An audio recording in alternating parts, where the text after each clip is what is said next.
Hello, everyone, and welcome to the Intuitive Second Quarter 2025 Earnings Release. At this time, all participants are in a listen-only mode. After the speaker's presentation, there will be a question-and-answer session. To participate, you will need to press star 11 on your telephone. You will then hear a message advising your hand is raised. To withdraw your question, simply press star 11 again. Please note this event is being recorded. Now it's my pleasure to turn the call over to Dan Connolly, Head of Investor Relations. Please go ahead, sir. Good afternoon and welcome to Intuitive's Second Quarter Earnings Conference Call. With me today we have Dave Rosa, our CEO, and Jamie Samath, our CFO. Before we begin, I would like to inform you that comments mentioned on today's call may be deemed to contain forward-looking statements. Actual results may differ materially from those expressed or implied as a result of certain risks and uncertainties. These risks and uncertainties are described in our Securities and Exchange Commission filings, including our most recent 10-K filed on January 31st, 2025, and Form 10-Q filed on April 23rd, 2025. Our SEC filings can be found through our website or at the SEC's website. Investors are cautioned not to place undue reliance on such forward-looking statements. Please note that this conference call will be available for audio replay on our website at intuitive.com on the events section under our Investor Relations page. Today's press release and supplementary financial data tables have been posted to our website. Today's format will consist of providing you with highlights of our second quarter results as described in our press release announced earlier today, followed by a question-and-answer session. Dave will review business and operational highlights. Jamie will provide a review of our financial results and procedure highlights. I will review clinical highlights and discuss our updated financial outlook for 2025. And finally, we will host a question-and-answer session. With that, I will turn it over to Dave. Good afternoon, and thank you for joining us today. Before we proceed, I'd like to take a moment to recognize and thank Gary Goodhart. As you know, after more than 15 years as Intuitive's CEO, Gary transitioned to Executive Chair of the Board earlier this month. It's been a privilege to work alongside Gary for nearly 30 years. We joined within a month of each other as engineers at what was a tiny California-based company in 1996, where a small group of us developed the first Da Vinci prototype. Since then, we have worked together with many extraordinary colleagues to build a company that is today a global enterprise, employing more than 16,000 people, supporting over 11,000 robotic systems across 74 countries, with over 17 million procedures performed. On behalf of the patients, surgeons, and care teams we support, our employees, and so many other stakeholders, we thank Gary for his leadership at Intuitive and his contributions to advancing minimally invasive care. I am grateful for the strong foundation he's created and honored to serve as Intuitive's next CEO. I'm excited to lead the company forward as we continue to advance the quintuple aim and deliver value for our stakeholders. Moving to the business, our financial metrics were strong in the second quarter, with solid procedure growth and capital placements despite ongoing macro challenges in certain international markets. Our teams achieved significant milestones across our ecosystem of products and services while navigating dynamic market conditions globally. Our product operations teams continue to build capacity and deliver for our customers while optimizing production costs within our existing manufacturing and supply chain footprint. Our research and development efforts continue to build momentum in the quarter. Our newest platform, Da Vinci 5, is in broad launch in the United States and received clearances in Europe and Japan, where we will begin measured launches. We are pleased with customer feedback and adoption of our newer platforms and remain committed to supporting high-quality, minimally invasive care with a comprehensive and impactful product portfolio. Reviewing procedure performance, Da Vinci procedure growth in the quarter was 17%. Benign general surgery led U.S. procedure growth with a strong contribution from after-hours procedures, while international growth was led by non-urology procedures. Regional performance highlights included strength in India Korea, and distribution markets. Jamie will provide further details on procedure dynamics later in the call. Turning to capital, we placed 395 da Vinci systems, including 180 da Vinci 5 systems and 23 SP systems. Capital placements were strong in the U.S., while macro challenges in Japan, China, and Europe continued. We also placed 54 Ion systems in the quarter. System utilization, defined as procedures per installed clinical system per quarter, grew 2% year-over-year for our multi-port platforms and accelerated to 30% and 8% for SP and Ion, respectively. Moving to our finances, revenue growth of 21% reflects solid procedure performance and capital placements and a benefit from higher purchase mix. Product margins and operating expenses were slightly favorable to our expectations. Turning to our multi-port business, da Vinci 5 has been an important addition to our robotic surgical system portfolio, with more than 100,000 procedures performed to date in what had been a measured U.S. launch. We are pleased to offer da Vinci 5 broadly in the United States. Commercialization in Europe and Japan will be measured as we work through additional clearances to fully enable the da Vinci 5 ecosystem. We also added to our advanced energy instrument portfolio with 510(k) clearance for vessel sealer curved, giving surgeons greater precision in narrow anatomical spaces. Additionally, we received a procedure clearance for tracheobronchoplasty, a surgical treatment for a collapsed trachea and main bronchi during normal breathing.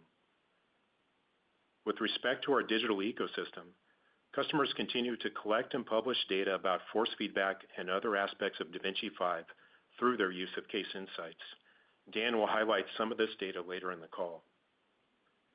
Since launching dual console capability with da Vinci Si in 2009, we have developed a range of digital collaboration tools for our customers. We believe these telecollaboration capabilities can advance clinician training, enhance patient care, and optimize care delivery.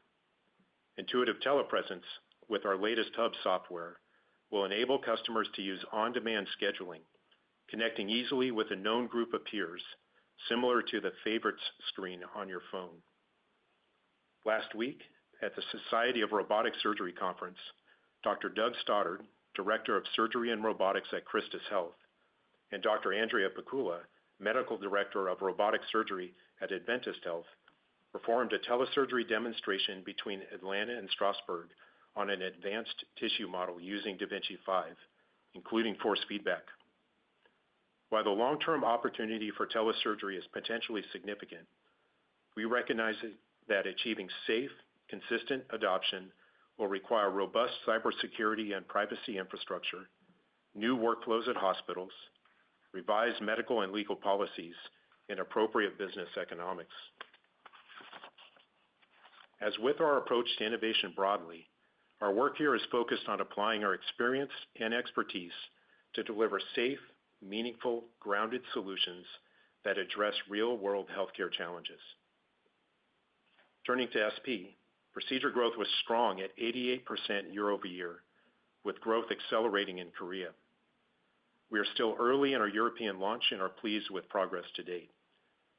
Our SP team achieved several milestones, including receiving clearance for our 50-use endoscope, along with 510(k) clearance for transanal local excision and resection, adding to a suite of transabdominal colorectal procedures. Our priorities for SP in the near term include additional indications in the U.S., expansion in international markets, enhancing core capability, and improving product costs. Moving to Ion, procedures grew 52% to approximately 35,000 in the quarter. We recently sold our first systems in Australia and Korea and performed our first commercial procedures. Our priorities for Ion in the near term are supporting utilization growth in the U.S., expansion in international markets, enhancing overall procedure workflow, and improving product costs. Over recent years, we have highlighted our investments in and focus on delivering for our customers across all aspects of our ecosystem at industrial scale. Customers around the globe rely on Intuitive for high-quality products and services and rock-solid supply continuity to ensure they can serve their patients safely, reliably, and effectively at volumes approaching 3 million patients per year globally.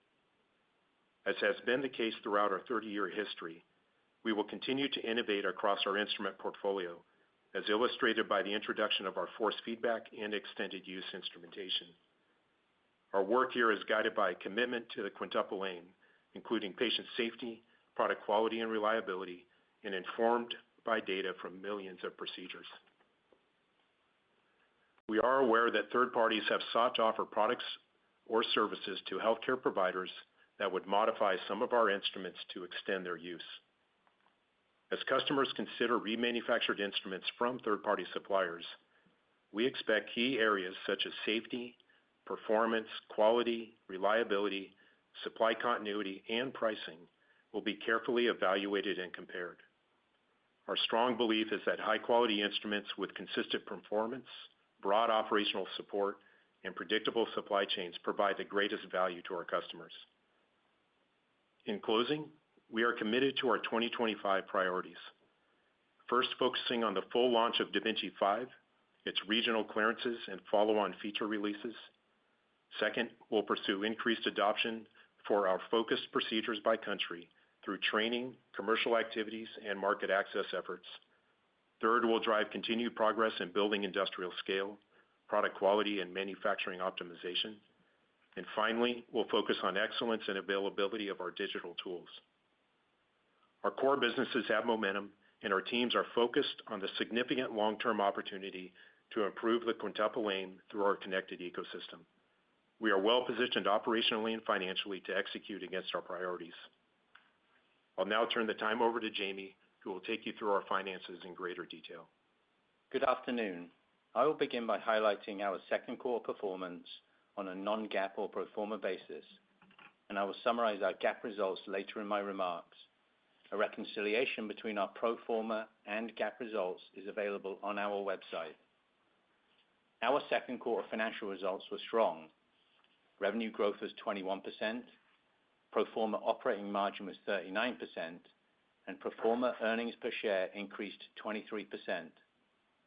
Our underlying core metrics were solid and as follows. Da Vinci procedures grew 17%.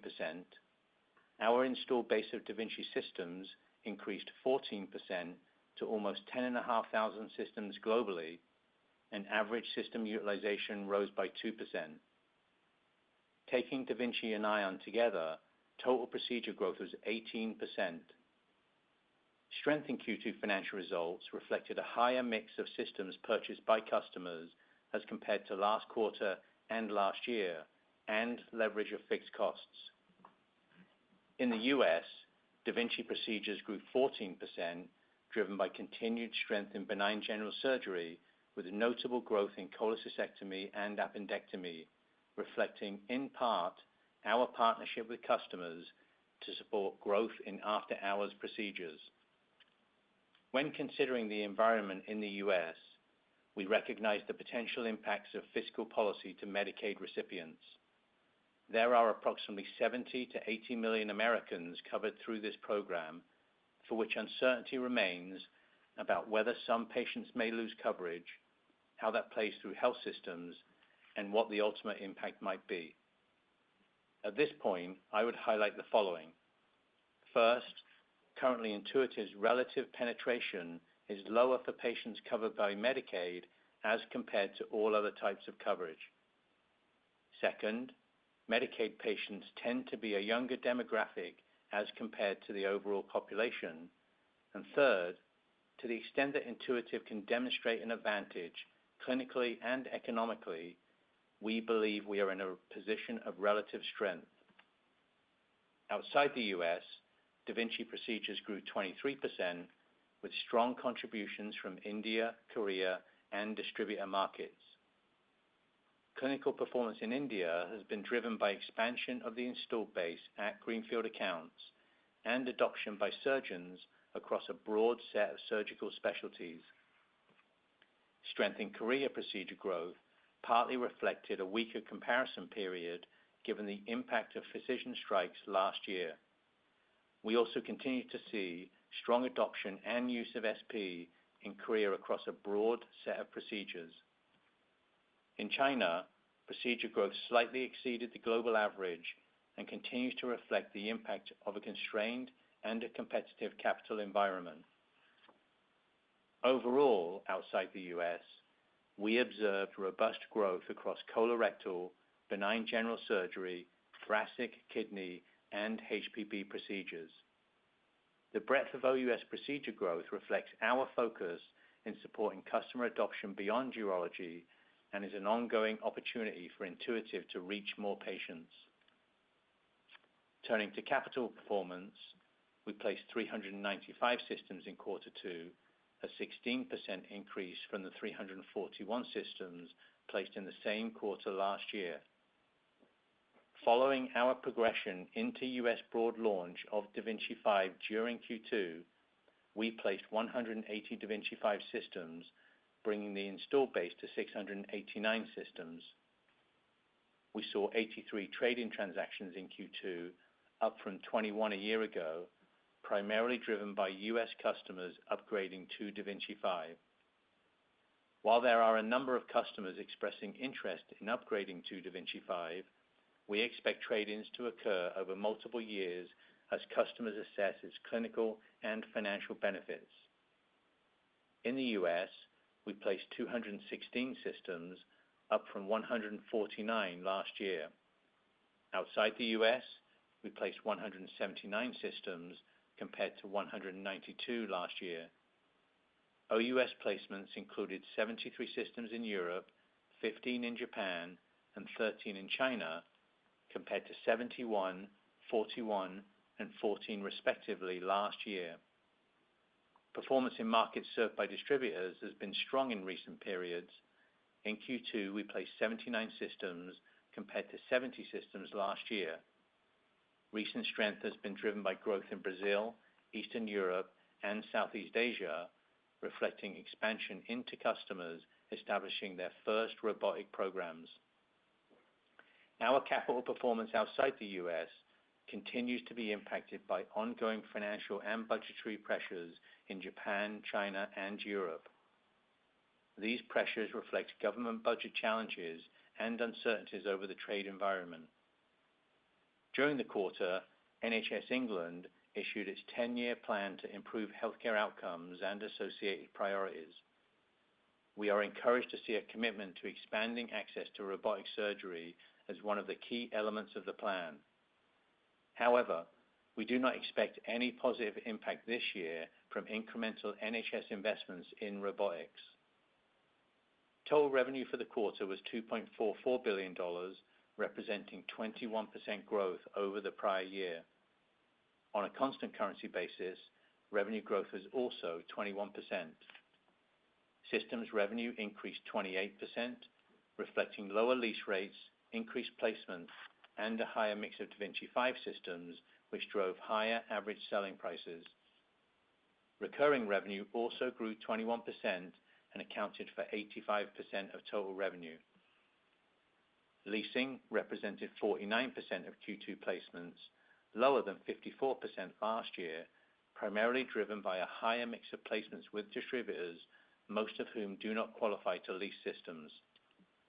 While leasing rates may vary from quarter to quarter, we continue to expect a trend toward leasing to increase over time, driven primarily by a higher mix of leasing by OUS customers. The average selling price for systems was $1.5 million compared to $1.44 million last year, reflecting the increasing mix of da Vinci 5 systems, partially offset by a higher mix of trade-in transactions. Instrument and accessory revenue per procedure was approximately $1,800, relatively consistent with the prior year.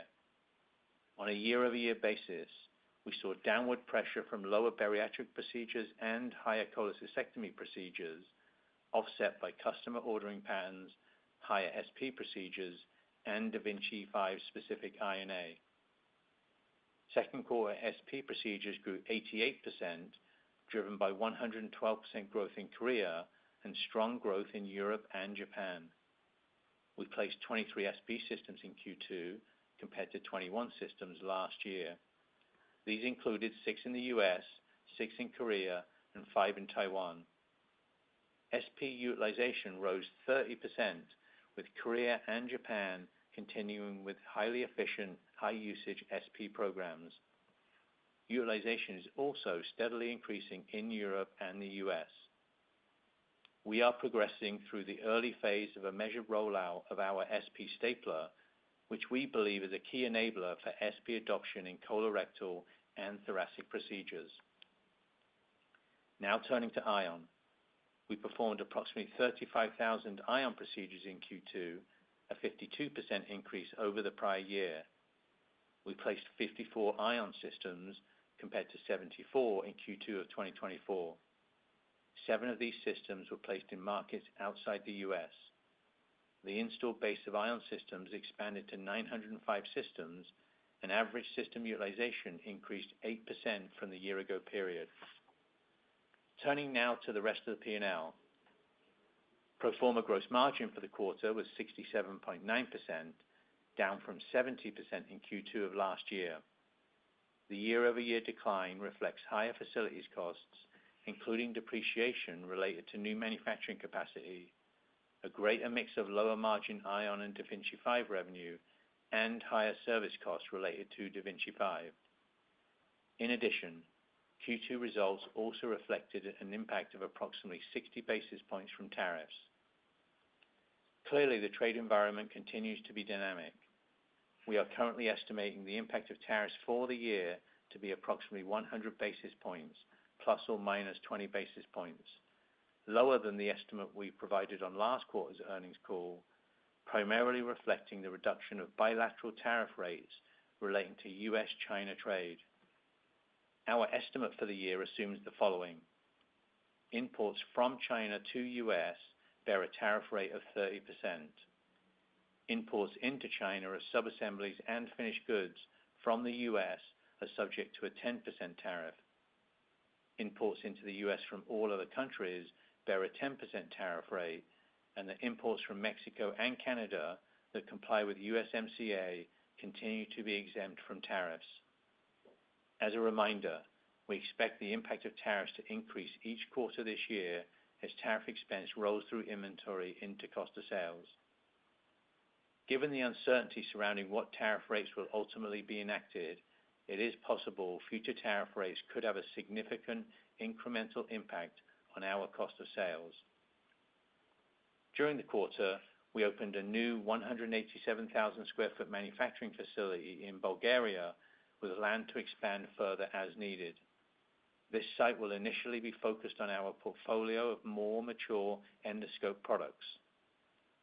Over time, we expect to further increase our manufacturing footprint in Germany and Mexico, given our midterm needs for additional capacity to support revenue growth and our strategy to operate at industrial scale. Second quarter pro forma operating expenses increased 9% year-over-year, driven by higher headcount and increased facility costs, including depreciation, partially offset by lower legal expenses. We added approximately 300 employees during the quarter, approximately half of whom were in manufacturing roles in support of customer demand. Pro forma other income was $93 million for the quarter, up from $91 million in the prior quarter, reflecting higher interest income. Our pro forma effective tax rate for Q2 was 22.7%, in line with our expectations. We are at the early stages of evaluating recent U.S. tax reform, and at this point, we do not anticipate a material impact to our 2025 tax rate. We are still evaluating potential impacts for 2026. Pro forma net income for the second quarter was $798 million, compared with $641 million last year. Pro forma earnings per share increased 23% year-over-year to $2.19 per share. Now turning to our GAAP results. GAAP net income for the quarter was $658 million, or $1.81 per share, compared to $527 million, or $1.46 per share in Q2 of last year. The differences between our pro forma and GAAP results are outlined and quantified on our website. We ended the quarter with $9.5 billion in cash and investments, up from $9.1 billion last quarter. The sequential increase was driven by operating cash flow, partially offset by stock repurchases of $181 million and $155 million in capital expenditures. During the quarter, we repurchased 350,000 shares at an average price of $518 per share. With that, I'll turn it over to Dan to discuss recent clinical publications and our outlook for 2025. Thank you, Jamie. Turning to the clinical side for our business, I'd like to share with you data from recent studies that we found notable. In addition to the specific data highlighted on this call, we encourage you to consider the wide body of evidence detailing these topics in published scientific studies over the years. This past June, in the Journal of the American Medical Association, or JAMA, Dr. Fang from Zhongjiang Hospital, Fudan University, on behalf of the investigator team, reported 3-year results from a randomized trial comparing robotic and laparoscopic surgery for middle and low rectal cancer. Known as the REAL study, this study examined local regional recurrence rates with more than 580 subjects in each of the robotic-assisted arm and laparoscopic arm. Recall, secondary short-term outcomes from this study were published in the Lancet Gastroenterology and Hematology in November 2022 and described on our earnings call in January 2023. That publication reported robotic-assisted surgery resulted in a better oncological quality of resection, less surgical trauma, and better postoperative recovery when compared to the laparoscopic approach. In the current JAMA publication, the primary outcome was the 3-year local regional recurrence rate, which was defined as any case of cancer recurrence in the pelvic or perineal area at 3 years after surgery. The authors reported that the robotic-assisted group demonstrated a 55% lower risk of local regional recurrence at 3 years compared to laparoscopy. The authors concluded, quote, "Compared with conventional laparoscopic surgery, robotic surgery significantly improved long-term oncological outcomes in patients with middle or low rectal cancer. With additional real-world clinical data and modern improved training programs for surgeons, robotic surgery could be the preferred choice for patients with middle or low rectal cancer," end quote. With the launch of the da Vinci 5 platform, we are starting to see evidence emerge that describes the value that new features such as force feedback technology and case insights may bring to minimally invasive surgery.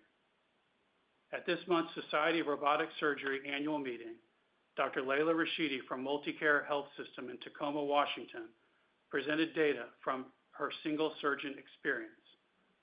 Dr. Rashidi analyzed relationships between clinical outcomes and objective performance indicators, or OPIs, such as the force measured during surgery using force feedback instruments. To conduct the study, Dr. Rashidi and colleagues used OPIs generated by Case Insights, an AI-enabled solution that combines surgical video with data from the da Vinci platform. Their analysis of 28 low anterior resection cases revealed that certain patient factors and OPIs were associated with the outcomes in these colorectal procedures.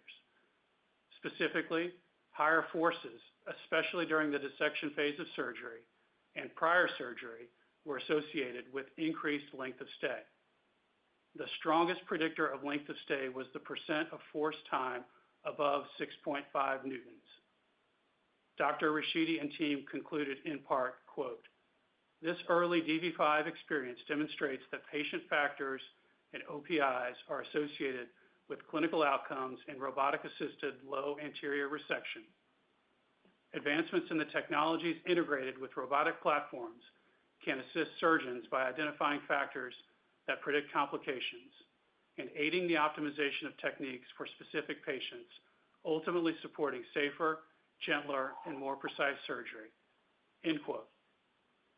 While these results are early, we are encouraged to see results that are consistent with the core hypotheses of the value that force feedback technology and Case Insights may bring to minimally invasive surgery. We continue to expect clinical evidence to build over the coming quarters and years.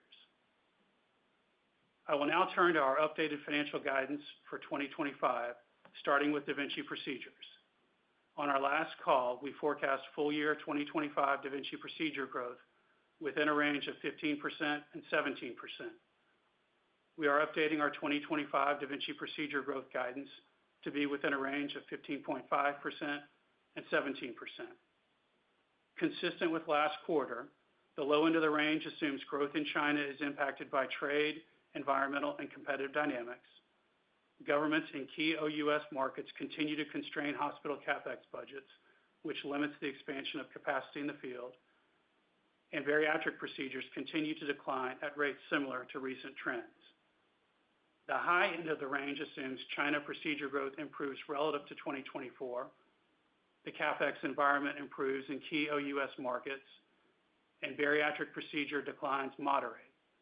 The high end of the range also assumes that da Vinci procedures are not impacted by the current trade environment.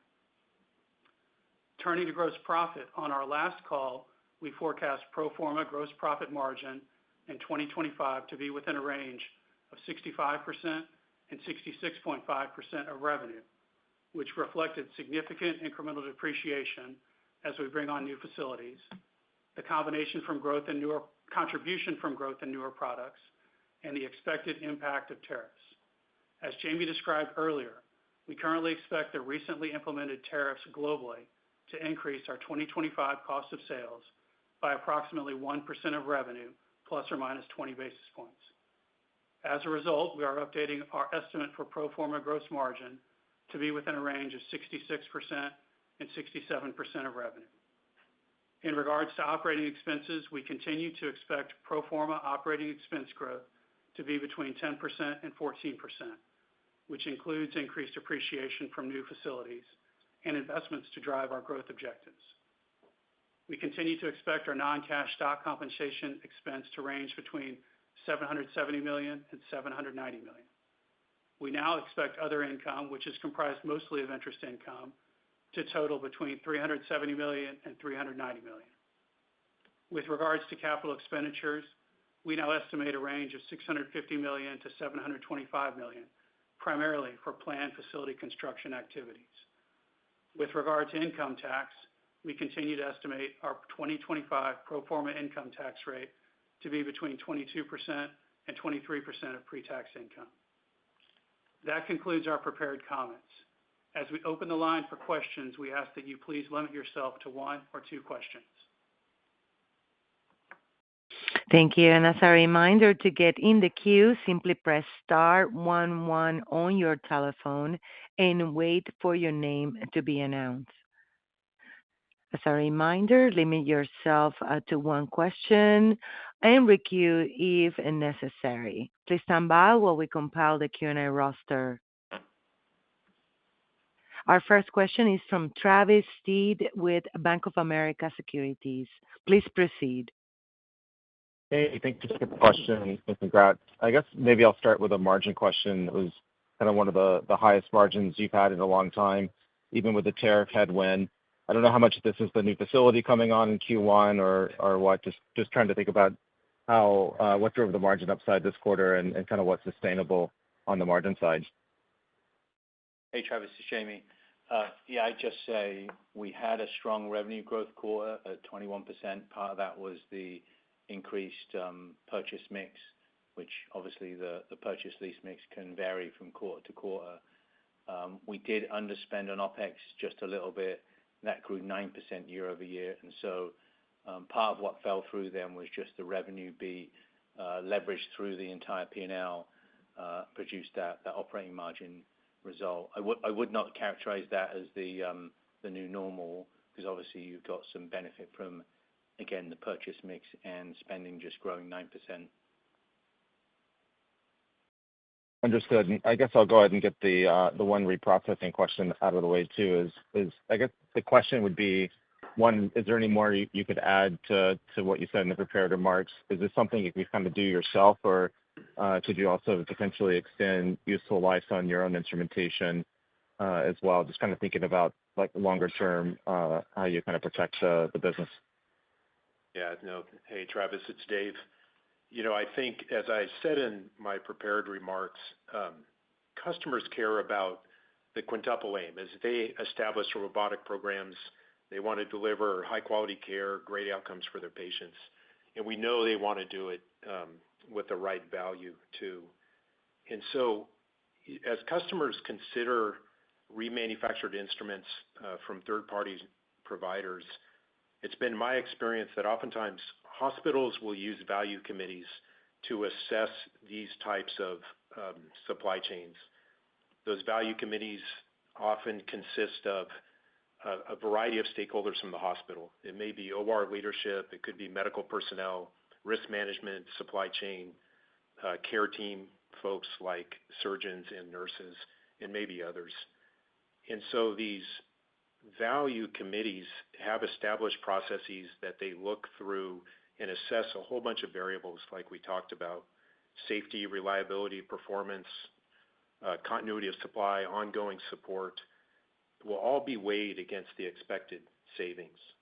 And so that's where, our strong belief is that high quality instruments, the performance that we have demonstrated over time, the operational support that we engage through our teams, and a very predictable supply chain will provide the greatest value. As you look forward, I think innovation plays a strong role here. And so you've seen us increase the breadth of our portfolio over time. You've seen us extend instrument uses, introduce force feedback here recently with da Vinci 5. And throughout that entire time, we've worked really hard on instrument reliability and supporting the safety and performance of robotic surgery of our portfolio, importantly, from the first use and through the last use. And so we're going to continue to invest and innovate to differentiate across our portfolio. And that will bring, I think, best-in-class performance and innovation and pursue the quintuple aim. And we're also going to strive to lower cost and provide the best value for our customers. And so this journey with remanufactured instruments will have many phases, and we will innovate in a variety of different ways and provide the best value for our customers. Really helpful. Thanks, Dave. I appreciate the question. Welcome. Thank you. Our next question is from David Roman with Goldman Sachs. Please proceed. David, your line is open. Thank you and good afternoon. Appreciate your taking the question. Maybe, Jamie, I could start as a follow-up to your comments regarding some of the policy changes that are evolving. I think on the last quarter call, you and Gary had talked about the dynamic with the potential for risk around U.S. hospital CapEx spending, but at the same time, where Intuitive could be part of the solution. Tonight, you talked about the dynamic around the unfortunate potential loss of coverage for Medicaid patients and what that might do to the business. Can you maybe give us an update on your latest thinking on the capital side and how you're approaching those conversations as you think about aiding hospitals in their objectives to advance patient care? And then I had a follow-up on the force feedback study. Yeah, on Medicaid specifically, I think we would generally say it's too early to make any comments with respect to how U.S. hospitals are responding to that, at least based on our engagements with customers. We recognize that to the extent that hospitals experience lower admissions because patients lose coverage or they have less reimbursement, then of course that just creates incremental financial challenges for hospitals that they may need to respond to in terms of how they manage capital budgets or even operational budgets. So we're just acknowledging that and providing that some context with respect to our relative penetration relative to Medicaid. I do think that we have a growing number of engagements we have with customers, particularly in the U.S., relative to what we call customer hospital analytics, where we can look at their data from a clinical and economic perspective. And oftentimes we see that da Vinci can be actually part of the solution when there's an economic challenge in the form of the things we've talked about: lowering length of stay, lower complication rates, saving precious resources, et cetera. And so we'll look to engage customers if and as that's needed over time. In terms of the overall capital environment, I just say if we look at system placements of 395, we'd characterize that as solid performance and in the range of our expectations. But you actually have to double-click in terms of the kind of market breakdown of that performance. Placements in the U.S. grew 45%, reflecting the move into broad launch for da Vinci 5 in Q2, and strength and interest in da Vinci 5. And then we talked about Japan, which was down 26 systems year over year.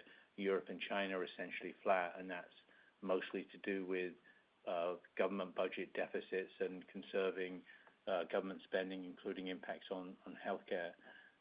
So I think we feel good about the U.S. and recognize some challenges internationally. In OUS customers, we do have some levers and opportunities. Many of those customers and markets experience lower levels of utilization, and we have tools, resources, and levers to help customers increase utilization to support procedure growth. We've refined some of our leasing models to more localize them in the past quarter that I think can help with alleviating the pressures that they face. And of course, we have the launch of da Vinci 5 now with the clearance in Europe and Japan, and at least we think some early adopters will be responding to that technology. Finally, I'd say as we are able to drive trade-ins in the U.S., that then gives us the opportunity to add XIR to the portfolio, which can be attractive to OUS customers where they're cost sensitive. Very helpful. Appreciate all the detail. And maybe just to follow up on the force feedback launch, can you give us kind of an update on where you are with customer evaluations, as well as capacity expansion and the extent to which that may already be impacting the INA per procedure number, and how we should think about the progression of the rollout there? Yeah, David, maybe I'll take the first part, and I think Jamie will jump in towards the end. Just on the supply of force feedback instruments, we do expect that to be constrained through first quarter of next year. And I'd say more broadly, pleased with adoption thus far. The early feedback's been encouraging, particularly with case insights. I think you heard us describe, we and surgeons were building evidence, and continue to, we'll share that over time. And again, that evidence is mainly looking to demonstrate that force feedback can improve outcomes, and then separately, maybe quicken the learning curve for surgeons adopting robotics for the first time. I'm sorry, remind me the second part of your question. Just the extent to which force feedback may have impacted. It looks like INA outgrew procedure volumes this quarter, whether that's having a positive impact even in its early launch, and when we might start to see. It sounds like the first quarter of 26 is the dynamic with capacity, but when we might start to see a more significant impact from force feedback on that INA per procedure number. Yeah, in the prepared remarks, it was one of the contributing factors to an upward momentum on INA per procedure, although it's the smallest component. And the way I characterized it was da Vinci 5 INA specific contributions. That's the combination of force feedback and the tube sets that go along with our integrated insufflator. So one of the smaller factors, and obviously that becomes a opportunity for us to the extent that we can demonstrate value and when we get to full supply. Great. Thank you very much. Thank you. One moment for our next question, please. And it's from Robert Marcus with JP Morgan. Please proceed. Oh, great. Congratulations on a very nice quarter. And Dave, congratulations as I believe it's your first call as CEO. Two for me. Maybe first, just to kind of pick up a thread in one of David's questions on da Vinci 5 and productivity. And I was wondering, I know it's still early in the launch, but you now have a couple quarters on some of these robots in the U.S. And, are you seeing any improvements in productivity? It could obviously be really helpful as we think about the upgrade cycle. and the ability to do more procedures, generate more revenue, and treat more patients. So first, I'd love to hear what you're seeing in terms of improved productivity on da Vinci 5 versus Xi. Thanks. What I would say is it's one area where we look to build evidence to support the value proposition. And we described to you in the past a number of the anecdotal inputs that we get from surgeons. Some of them have been presented on stage. We've seen some analysis in various publications, but we'd like to get to a state where that is robust evidence and is part of how we engage with the customers, and that will take us some time to build that collateral. I would say that recently average system utilization on da Vinci 5 surpassed Xi. Obviously, we'd like to see that sustain, and we'd like to know that that actually is a function of then increased efficiency. It could be that parts of that are just surgeons' interest to try and get on the platform versus the Xi, but that seems consistent from where those lines crossed. So I think that's an opportunity for us, but we have work to do to get to a level of evidence that's sufficiently robust that we can engage customers that way. And I just maybe let Dave make any additional comments that. No, you're right on, Jamie. The DV5, da Vinci 5, one of its areas of focus from our design teams was exactly around efficiency. And so you have heard some of the capabilities and features described around head-in UI and placements of screens. And so all of those things are contributing and integrating to some of the efficiency gains that Jamie described. And we have seen, we are tracking at individual institutions and individual surgeons, and you see, on short cases to longer cases, savings that can exceed 20%. And so as more and more data comes to life there, we will start seeing how that impacts utilization. And I think here our one goal would be to enable hospital teams to add another case during the day. And so as we continue our journey here with DV5, we look forward to collecting and analyzing and publishing more data. Great. Maybe a quick follow-up for you, Jamie. I saw you repurchase shares in the quarter. It's the first time in a while. Just wanted to hear the thought process and your latest thoughts on capital deployment and just how you think about that. Thanks a lot. Yeah, our capital allocations remain consistent, and I'll probably sound like a broken record. It's first to organically invest in the business, and you've seen us do that with R&D and CapEx more recently.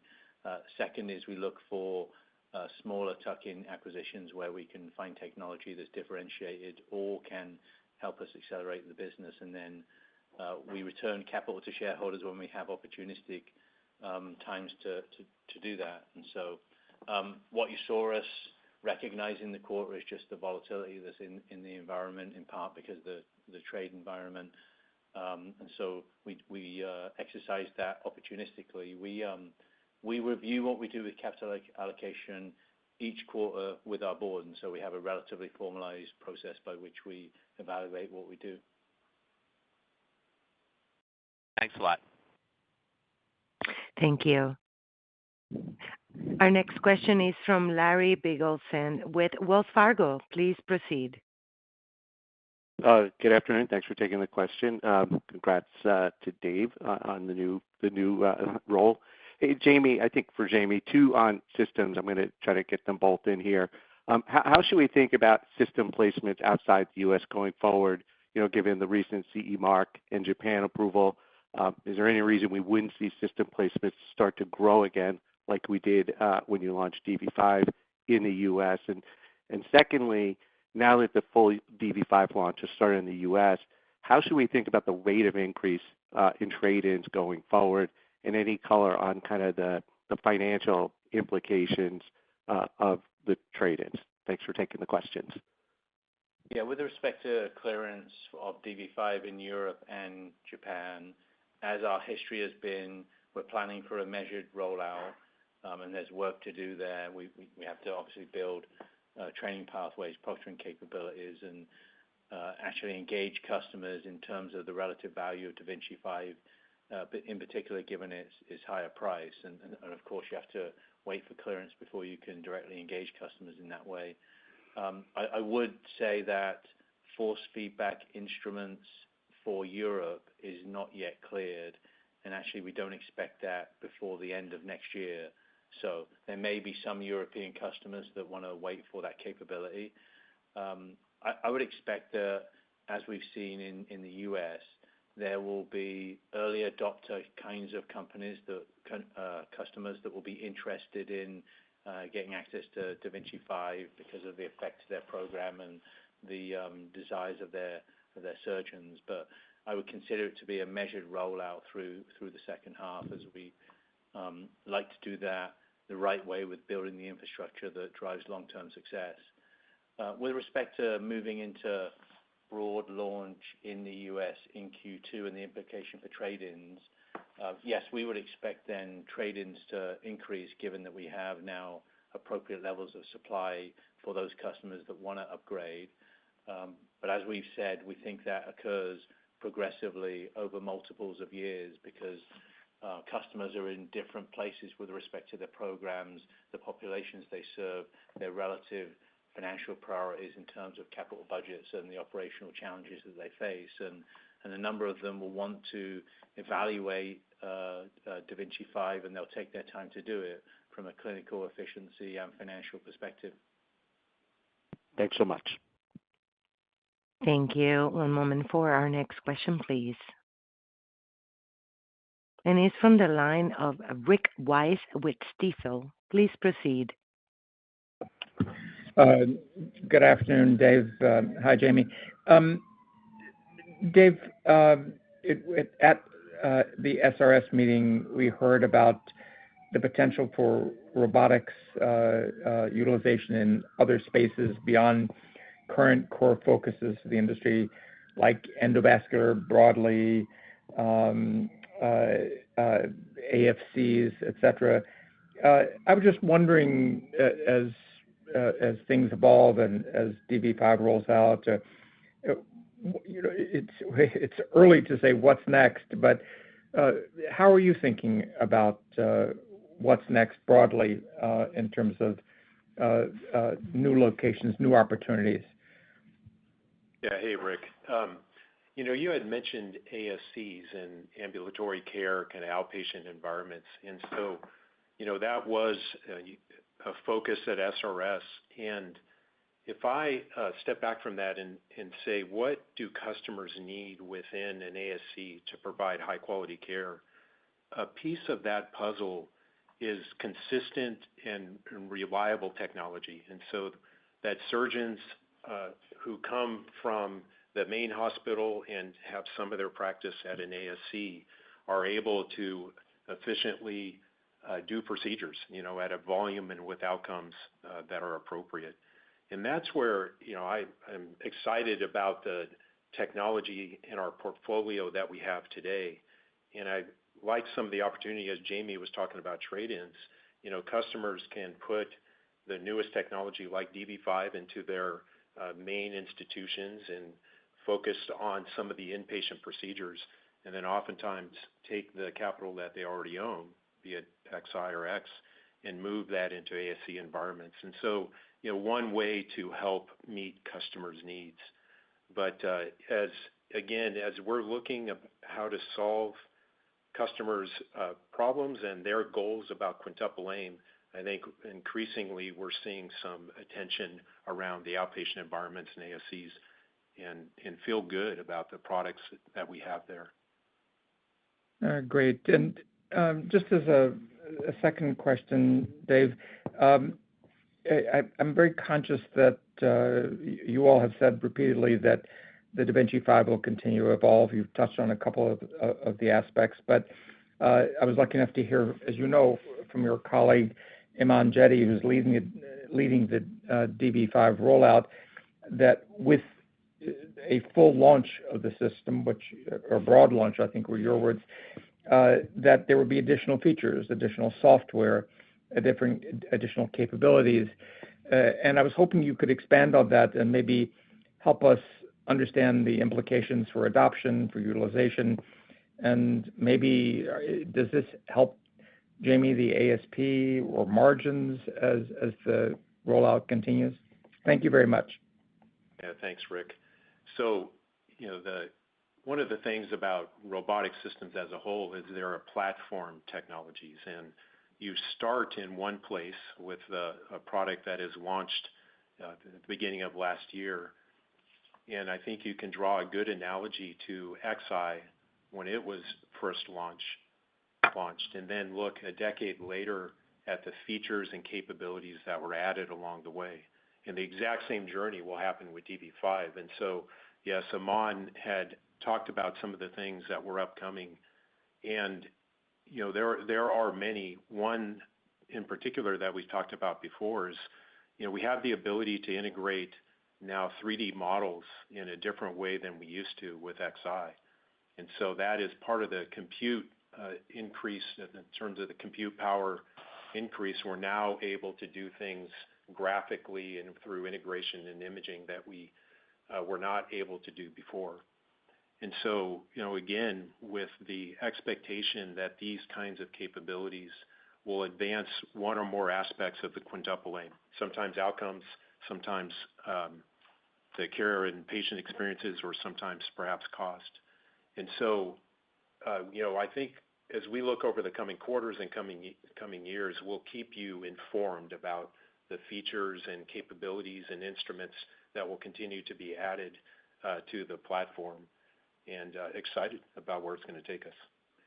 Rick, we have a roadmap of features to come over time. Some of them are committed, and some of them are obviously ideas that we'll explore and make conclusions on. I'd say most of those features to come, we won't directly charge for, but of course they then enhance the surgeon experience and the overall capability of the system. So in that sense, then, for customers that are looking at the price and maybe pausing on whether to make the incremental investment, as you increase actually the capability and feature set of the system, then it makes the likelihood of a sale for a customer that was waiting higher. There are some digital capabilities that we're considering charging for, and that's going to be a function of incremental value, and can we demonstrate that to the customer? Thank you again. Operator, I think we've got time for one more question. Thank you so much. One moment, please. And this question comes from Adam Maeder with Piper Sandler. Please proceed. Hi, good afternoon. Thank you for squeezing me in, and congrats on a nice quarter. I'll keep it to just one question. I did want to ask about the Curve Vessel Sealer, which recently got FDA approval. I've been seeing some buzz on LinkedIn and other sites. To just help us kind of better understand any potential impact from that device in the marketplace. Like, what is the benefit of the technology? Which procedures will utilize that device? And is there anything to call out from a pricing standpoint as it relates to INA per procedure? Thank you. Yeah, we're excited about that device. Its primary value prop is that it's quite a bit a slimmer profile than the existing vessel sealers that we have. It has a sealing indication for 7mm vessels, which is important. The tip of the instrument actually allows for better tissue manipulation. And so, of course, then it's best suited to those procedures that have narrow spaces in which the surgeon works. So that's thoracic, colorectal, hiatal hernia as examples. The way I would think about it is that it sets us up for the possibility, the probability that we can penetrate those procedures with advanced energy more fully than we would with the existing portfolio. And we'd also look as a value hypothesis that we'd also see higher stick rates from surgeons. And so it doesn't open up new procedures for us. It does have a minor impact to relative INA per procedure given the value prop, but it's really for us about having a greater degree of penetration and success in those procedures that need a narrow space for energy. Thanks, Jamie. Okay, that was our last question. Thank you for the questions. In closing, we continue to believe there's a substantial and durable opportunity to fundamentally improve surgery and acute interventions. Our teams continue to work closely with hospitals, physicians, and care teams in pursuit of what our customers have termed the quintuple aim: better and more predictable patient outcomes, better experiences for patients, better experiences for their care teams, lower total cost of care, and finally, increased access to care. We believe value creation in surgery and acute care is foundationally human. It flows from respect for and understanding of patients and care teams and their needs in their environment. At Intuitive, we envision a future of care that is less invasive and profoundly better, where diseases are identified earlier and treated quickly so patients can get back to what matters most. Thank you for your support on this extraordinary journey. We look forward to talking with you again in 3 months. And thank you, everyone. This concludes our program. We may now disconnect. Have a great day, everyone.